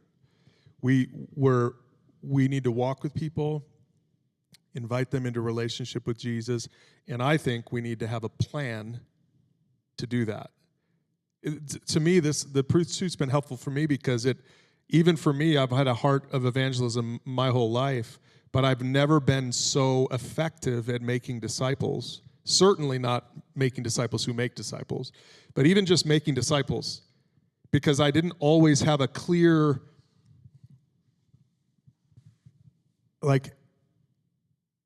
take a next step, I guess. Yeah, it's organized enough, and again, we don't want. It's not a cult, so use it as the Holy Spirit. Yeah, right. That's what every cult said. well, I want to speak to that really quick, because I've just, these are things I wrestle with, like, what's the pushback? And the idea of even, we all have our gifts came up today, right? And you're an ear and I'm a foot and he's a big toe and all this. Okay, well, that's all true. But if my big toe decided to go a different direction than my leg, I couldn't walk. We have to, our parts need to have unity. And just because there's been cults that work this way, in terms of they have unity around their we'll call it philosophy of ministry, their mission, whatever it is, well, yeah, that's not good, because it's connected to a false gospel, a false Jesus, whatever you want to call it. There's nothing wrong. In fact, Psalm 133, somebody look it up. It just is a very short psalm, but it talks about how blessed it is to have unity amongst brothers, moving in the same direction. So you may have I'm sure there are guys in here that maybe have different ideas on what it means to do discipleship, and it doesn't exactly look like this, but I think it is important for all of us in here to have unity around this, guys. In fact, this is what my heart is just aching for this church, is that we would get behind these resources that, frankly, God is used Brian to create, and his many on the team, John, and these guys have put a ton of time and effort into these are amazing resources, and we ought to not. I'm just done being apologetic about using them. I'm done going, oh yeah, whatever you want to do, this or that or the other thing. No, we should use it. Sure, you can use other things. Now I'm speaking outside of both sides of my mouth. Are you in a cult? But yeah, I just think there's nothing wrong with, as we follow the Lord, to have this unity amongst us, in that we're gonna do it this way as a church. There's something really powerful with the overseers in Layton to sit there and know that, like, all of us are doing the same thing. Like, when we say something like, hey, who wants to take this guy? And Chris takes him, or Ken takes him, or Aaron takes him. Like, I'm like, okay, good. He's covered. 10 years ago, there were guys on staff, and I would say stuff like that, and I was like, I don't really know what's going to happen now. I don't know what's going to happen now. No, not you. You weren't on staff. So I think that there's something powerful about what you're saying there. There's something power about, guys, we're all on the same page. We're just literally trying to accomplish the mission of Alpine Church. The mission has never changed. We're just trying to help people pursue God. 26 years in, we actually know what that means. We have a play to run now. 26 years ago, 16 years ago, even 6 years ago, the play was less clear and it wasn't happening. Now we know what we're doing. We're getting, one of the first questions we ask when we're considering one of you guys is, we're like, have they discipled anybody? Or are they going to push back on this? Because if you push back on the way we do discipleship, that doesn't make you not a Christian. But that definitely makes you not unified with what we're trying to accomplish. That's all. We're not judging you. We have to make right decisions about kind of how we're moving forward so that we can get this momentum moving forward. And John, how many in the last John in here somewhere? Oh, right in there. How many baptisms in the last year across our campuses? 90. You guys might not understand this. Like, I talked to my buddy in Chicago. He would be blown away by that. Churches around the country do not do this. They just don't. That's crazy that we've had 90 baptisms.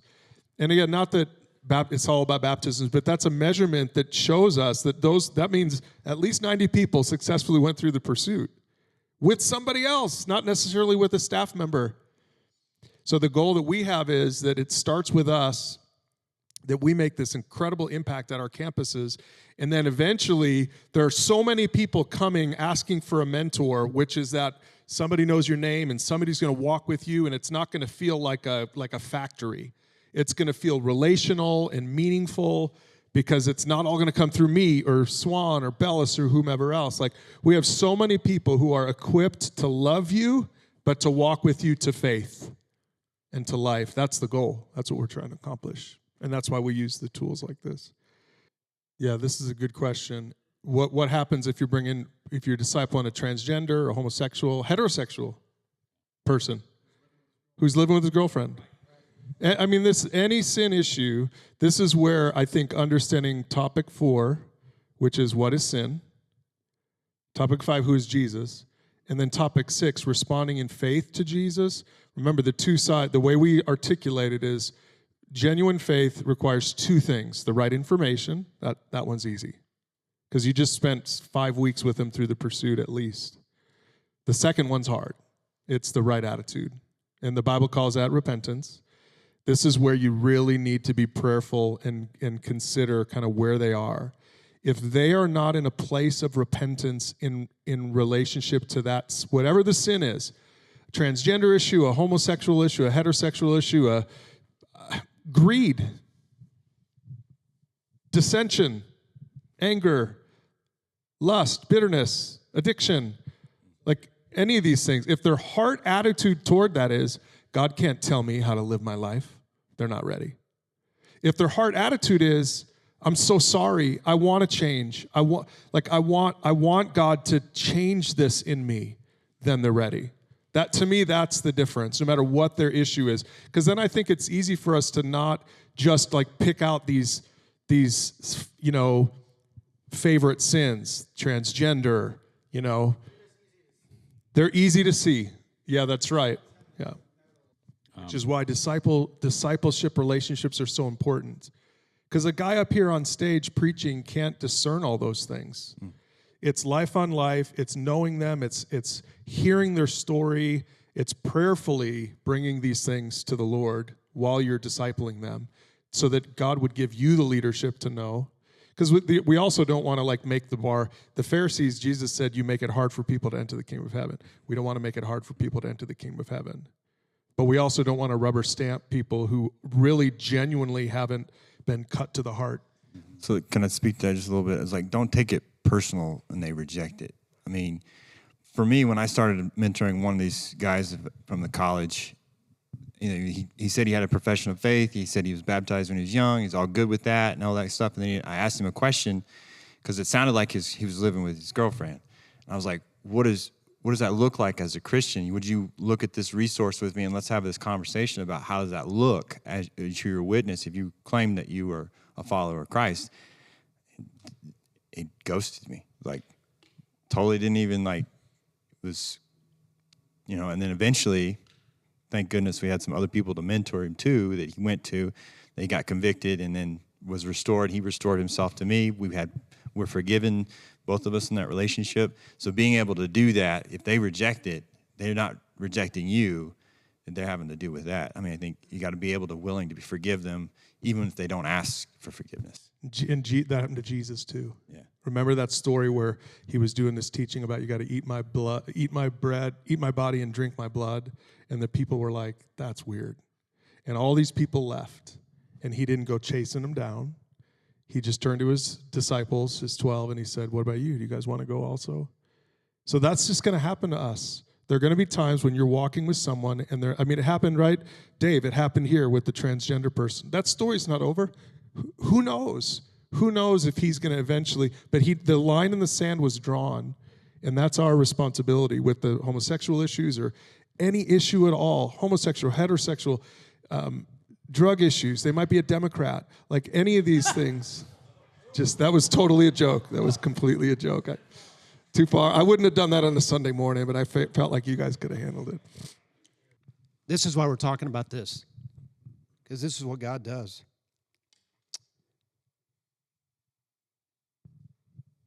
We're grateful to have you in our lives and to call Alpine our church.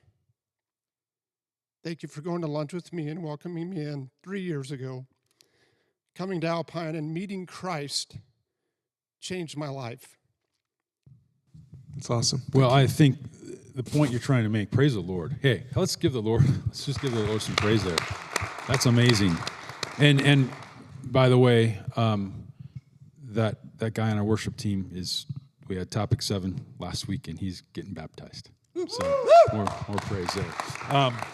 But the engaged part of this, and I said every phase of this is the engaged part, because we don't have to create the content. It's been done for us. I mean, we're just engaging with the content all along the way. But that's the scariest part, right? It is the most vulnerable part. And, like you said, you don't take it personal. I mean, it is different. If it's a little scarier, I should say, maybe connecting with a coworker or something like that. Okay, but let's really think of this. It's not unreasonable to think that the people walking into church buildings are expecting to be engaged at a spiritual level, guys.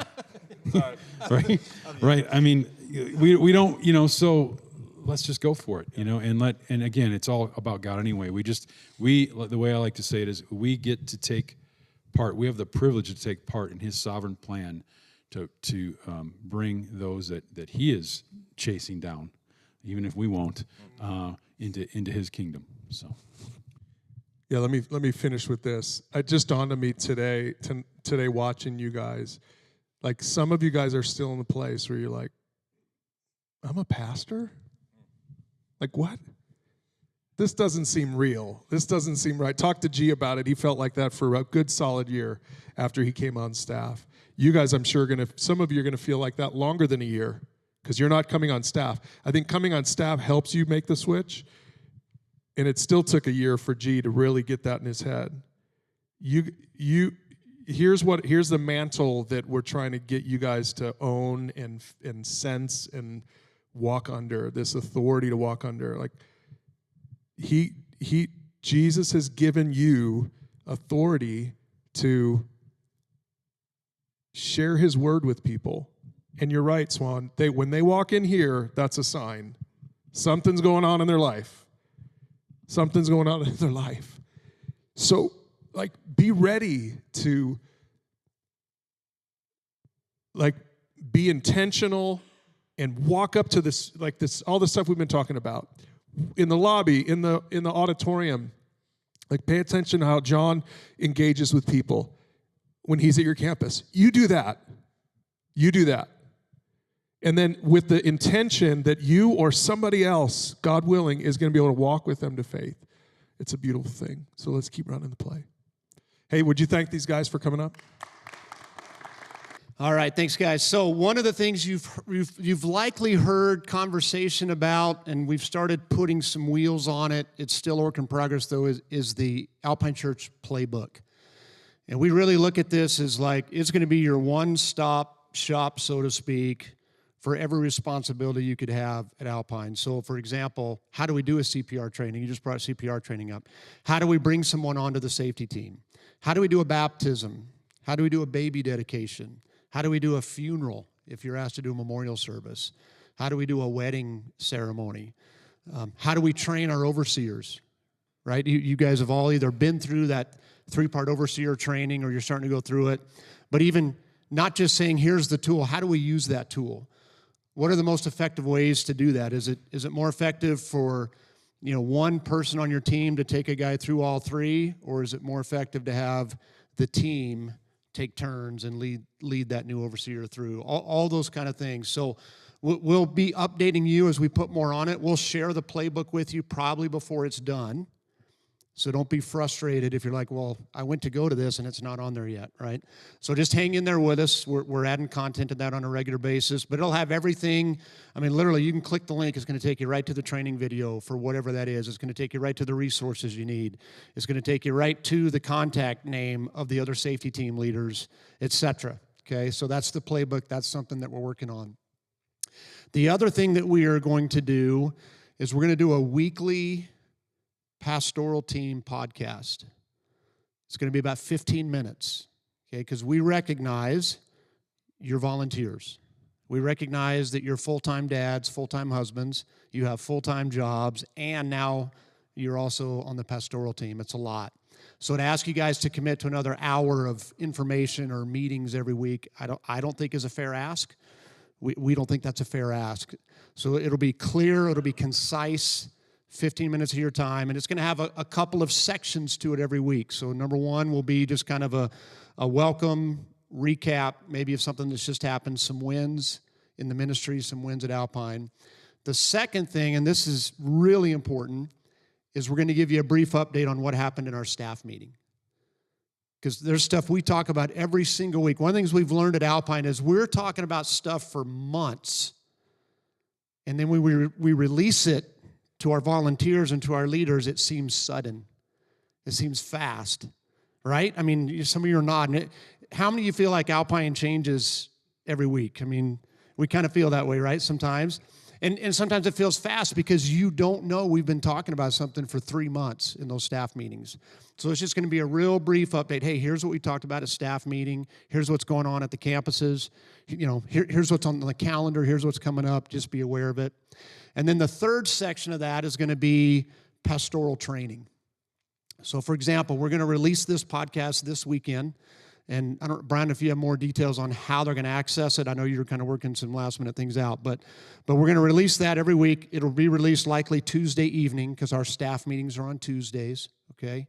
So, for example, the pastoral training in this week's episode, we've already recorded it, is how do you know what and when to share with your wife? Maybe some of you haven't even thought about that yet, but as members of the pastoral team, you're going to be privy to a lot of information that the average Alpiner is not privy to. Does that mean you share all of that with your wife? Do you share some of that with your wife? How do you discern that? And then how do you make sure your wife knows if there are parts of it you are sharing, it doesn't leave your home? That the conversations you have with your wife have to stay within the walls of your house. We have to protect the sensitive information that we have access to. So now obviously I'm only talking for 2 minutes on it. We're going to expand upon that in that podcast. But that's the kind of thing that we want to bring to you every week to equip you, to train you, and to make you feel supported. We would love your feedback on trainings you would like us to do on that. One of the things that I don't know how many of you guys use, I mean, we all know the Pursuit. We've talked about the Pursuit a ton. How many of you guys have been through systematic theology? Quite a few of you? Okay, almost everyone here. That's awesome. If you haven't been through it, man, I'd encourage you, go through it as an overseer team or find a guy and go through it. Especially if you feel like, so I've got a guy that we had asked to potentially serve as an overseer in Logan. He said, not yet. I feel like I just need to be a little more grounded in doctrine and theology. I said, fantastic. Let's go through systematic theology together. So that's just a great series. You can hone some of your knowledge on that series. How many of you have used the Marriage Basics series at all? Okay, a few of you. It's only a 3-week series or 3-lesson series. That is my bread and butter anytime I'm doing marital counseling. It's a phenomenal series. It's really well done. Brian and Tracy did a great job on it. I just want to make sure you guys are aware of these resources you already have access to. How many of you have done the new, because we updated it, Brian and Ross updated it about a year ago, year and a half maybe now. How many of you guys have done the Bible Basics series? Okay, it's phenomenal. So if you've got a new guy coming into the church and you can tell he wants to be committed and he wants to get involved and serve, but you're not sure what he knows about the Bible. Man, it's a great series to take a guy through. It'll get into the different genres that's in the Bible. It'll get into the reliability of the Bible. It gets into how to study the Bible. It's a 5-lesson series. It's phenomenal. So I bring those up because I want you to know that they're really, really good resources if you haven't used them. And we're happy to go back and redo others. So if there's a series that maybe we did 5-10 years ago, kind of the old video style, and you feel like it was a drive-by. Anybody remember when we did the book of Romans in like 4 weeks at Alpine? Yes. So maybe you feel like something was a drive-by, and you would like us to go back and expand that series, please let us know. And we'll go in, we'll put the work into it, we'll expand it, we'll make it so that it's something you can really dive into with someone. If there are other trainings you would like to see done, other series, please let us know, and we'll get to work on them. We want to make sure you have access to those. Okay, so I'm really excited about that. I think you'll love the pastoral podcast. Again, it's not going to be an hour long. The first one we recorded, and we had to intro it, right? Hey, this is a new thing. Even with all that intro, it was like 15 minutes and 30 seconds. So we're going to keep it right around that 15-minute mark for you guys. So one of the things we're going to talk about today was leveraging handoff opportunities. We just kind of ran out of time, so we'll make sure we include that when we do our next one of these in about 6 months. But we're making it so it's easier than ever to just help someone take that next step. So whether they have a prayer need, whether they want to get connected to a group, whether they want to get connected to a mentor, their little business-sized cards. We're going to have displays, so like literally on the stage, because after services, we have overseers up front, leaders up front, praying with people, meeting those needs. We'll be posting those on the stage, and it's going to make it a lot easier to make the handoff. So now, not that you guys can see that from here, but this is what they'll look like. It's got QR codes they can scan that'll take them right to the podcast. So we've got the Unveiling Mormonism podcast, we have the Family podcast, Men's podcast, and then the Truth podcast. And then this other side is find a mentor, find a group, join a team, or ask for prayer. So with the QR code, then it'll take them right into those workflows that we all have at our campuses, and we're divvying up those responsibilities. So it's just going to be easier to get people connected, easier to help them take their next step. Anyway, you'll see this at your campus. If you have questions, let us know, but I'm sure the staff pastor will be going through kind of how you're going to use these along with the connections admin. The way the pastoral podcast is working is the title of the podcast is going to be the overseer topic. So the title of the podcast that came out this morning is like, what did we call it? Discretion with your wife or something like that. So that's the way they'll be titled, because there's always these like quick little staff update. Here's what we did in staff meeting, just so you're aware. Not everything, just the stuff you guys need to know about. And then the second half of that podcast is that little nugget of information. We'll do some episodes on this. What is the connections admin's job? And we'll probably have Tracy on the podcast for that. But for you guys to know, just structurally, so John meets with Tracy every week. Tracy reports to John. John meets with Tracy every week. They do a lot of the like first level coordinating, right? I don't know if you want to speak to that. A lot of calendar stuff, announcement stuff. So Tracy and I meet on Mondays. So we intentionally meet before the larger staff meeting so that then we can decide what needs to be pushed out to the larger staff meeting, what do we need to make sure is scheduled in the service order for that Sunday, et cetera. And obviously we're trying to look at that stuff, weeks out. And so then when we do our larger staff meeting, there's a time in that meeting for Tracy where she's going to share anything related to the connection admins. Yeah, why don't you go through then the meetings? This is helpful for you guys to know, the meetings, because this is all the stuff we're condensing into a 15-minute podcast for your guys' benefit, but there's a lot of stuff that goes on behind the scenes with the staff members. So Tuesday meetings, so you meet with Tracy on Mondays. Correct. That's really kind of the first meeting of the week. Yep, first meeting of the week with Tracy. We meet for typically an hour, 11 a.m. to 12 p.m. on Monday mornings. Then on Tuesdays, the executive team meets here from 8:30 to 10. So that's Brian, myself, Dean, and Jared. Then at 10 o'clock, the larger staff meets. So that would include all of the staff pastors, which includes Pastor Jason, the youth pastor, and then it also includes Ross is still part of those meetings. Ross is one of our teaching pastors. We keep saying he's part-time now, but man, that guy still works a lot. But so Ross is part of that, and then Tracy, as the director of the connections admins, is part of that staff meeting. That's supposed to end at 11. Rarely it does. It rarely ends at 11. It usually bleeds in past 11, but sometime around 11, then that larger staff meeting ends, and then we have just a pastoral staff meeting, basically the campus pastors, where we will go through training stuff. We'll look at the sermon for that coming week for the guys who are teaching it. So those are the 3 different meetings that happen on Tuesdays. So, and those are just full-time people. So your connections admins don't go to those meetings. Your kids' church people don't go to those meetings. So Tracy meets with the connection admin on Wednesday, I believe. Wednesdays, just so you guys know. So your connections admins report to Tracy, and so do your kids' church directors. So Tracy meets with the kids' church directors separately because they're part-time, and they just meet online, and she meets with the connections admins separately as well. So these are the meeting structures, and again, we've kind of really thought through what makes the most sense. John and Tracy meet first because it's the most kind of nuts and bolts, calendar-y type stuff. And then it goes, the information gets pushed from there to all the other meetings throughout the week. But again, you guys don't get to be a part of any of those meetings. And so we debated, do we make a leadership podcast where everyone gets to hear?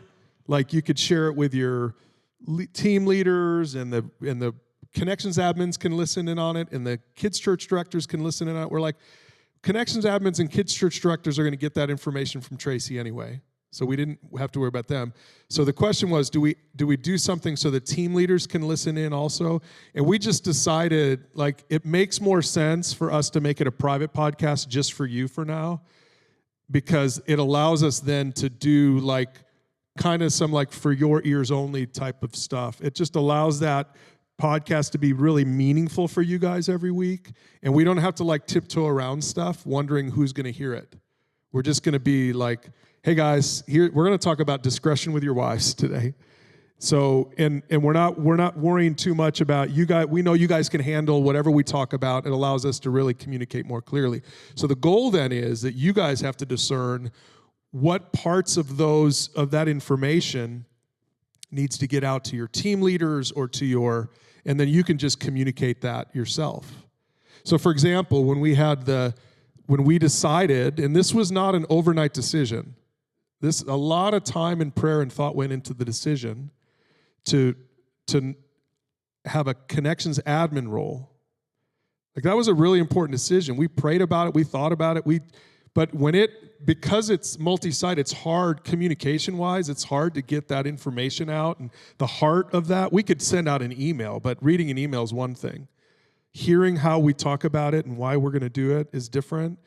If we would have had the pastoral podcast before that, we would have, months ahead of that, we would have said, here's what we're talking about, here's what's coming down the line. It's not coming yet, but be ready for it, and here's why. And if you have any concerns, reach out to us. That would have been so much easier for us to be able to kind of have these conversations about it at the pastoral team level at the campus. And then now, by the time it comes out to the congregation, it's not just Bellis who knows about it, and I know about it, and G and Swan, Mark, the pastors know about it. It's like there's going to be 50 guys who know about it. And so when those little rumors, when questions pop up and rumors come around, we've all had that. It's not just, well, go talk to John Bellis. It's, well, here's the heart behind it. Here's why we're doing it. So that's the reason we decided to really just make it a podcast just for you guys and make it private. And I mentioned earlier about how it seems like things happen really fast. Again, that's going to give us a better pace that when decisions like that happen, I mean, I don't know if there's another role we'd be praying about in the future, but you won't go, wait a minute, where did that come from? You will have been praying along with us and talking as an overseer team, about some of these for months. And then you're like, okay, yeah, we get it. We buy in. We can support that. We can be united in that. So, Heavenly Father, I just want to say thank you again for these men, and just for the encouragement, the chance to be together today, to encourage one another, to support one another. God, I am so excited for what you are going to continue to do. You are faithful. You're always at work. Our job is just simply to identify where you're working and then join you and participate. And so thank you for inviting us into that. I just pray for your blessing over each one of these men today as they leave. I mean, the reality is, like, we're going to leave here and just step right into life. You know, we've had this 3 hours of camaraderie and laughs and learning, and some of us are going to head home and our wife is going to be short with us. Or some of us are going to head home and we're going to hear a decision our child made that just, we want to scratch our heads. And so, God, just prepare us for those moments. Would your Holy Spirit, would your gracious love just overwhelm us so that we can respond in a Christ-honoring way to those situations? And would you be our strength? Your word says that your strength is made perfect in our weakness. And so, God, we just confess we are weak. We're weak men, but we have a strong God. And so we love you. We praise you. Give us a great rest of our weekend, Lord God. And we pray all this in Jesus' name. Amen.